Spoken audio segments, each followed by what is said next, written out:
The track Puppets off the EP actually comes from another song, an older song, on our See the Sun EP, a song called Autumn, which we recorded and put it on the See the Sun EP, but actually didn't ever really play it live. We were never quite happy with it.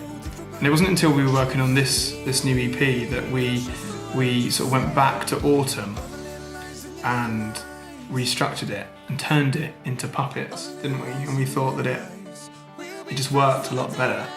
Some of the melodies, so we changed the melodies around so they work better. But Puppets is basically a love song, but not your cliche love song of sort of, you know, meet each other, fall in love.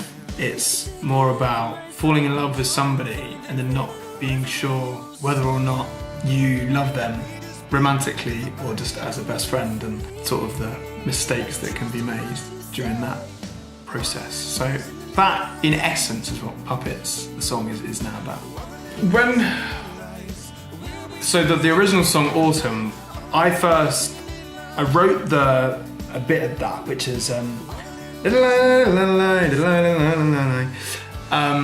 when I was just driving the van once on the back from a gig, and I sort of recorded it into my phone as I really liked it, and I based the whole song.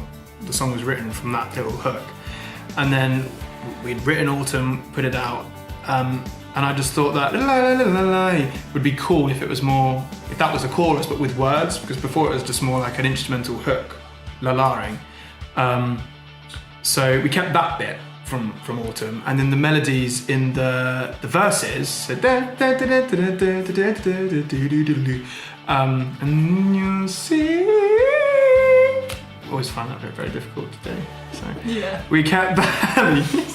That's Dawson's bit, so I always find that. We kept that, but then as I kind of rewrote the lyrics of the whole song, just made it all fit, really. So I'd say that's the bits from it. That main hook is now the chorus and the verse melodies. It was interesting to see how Autumn, where it was going to go, and Autumn as a song we never performed a huge amount, and so I didn't feel a huge attachment to it. Yeah, absolutely. In the first place, which is quite nice, because then it gets restructured and rearranged, and it doesn't feel like you're betraying anything or anyone. What generally happens for my part is that you'll say, can it be something a bit like this? Yeah. And then you'll do an imitation of the sort of thing you want. Like you just have. Like, or you'll say like, yeah, really big here, or go really high there. And then at which point I sort of take the helm and decide which exact notes they should be. Yeah, with that back, when we recorded like a lot of our stuff before,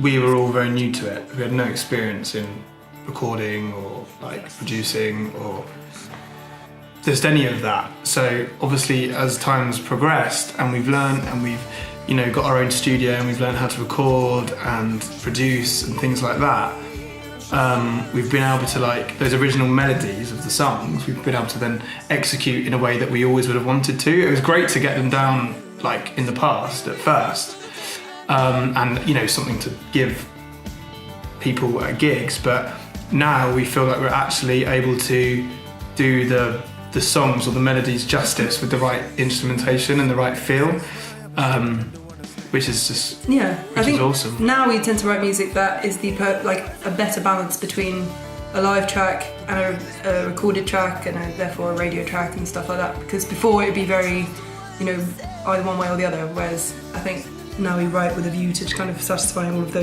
criteria. Do you remember when we were in Puppets with the mid-A, so my guitar bit, it was